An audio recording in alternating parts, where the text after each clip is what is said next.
If you like our video, click the subscribe button to subscribe to our channel and get easy access to new content. To see our full suite of ad-free video courses and training materials, visit us at teachucomp.com. Management reports in QuickBooks Online let you quickly create reports that provide an overview of your company's finances. Management reports include a cover page, a table of contents, and specific reports you select, like the profit and loss statement and balance sheet found in the Company Overview Management Report.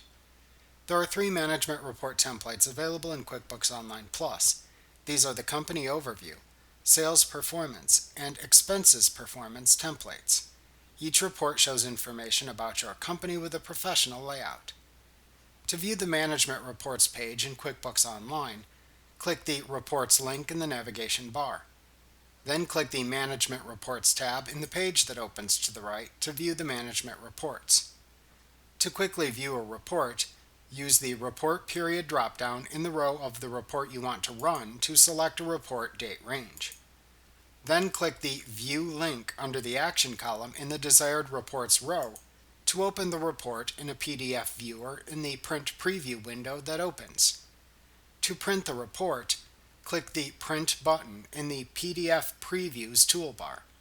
Alternatively, to close the Print Preview window, click the Close button at the bottom of the window or click the X button in its upper right corner. Remember to click the subscribe button to see more of our videos. Get ad-free courses at teachucomp.com.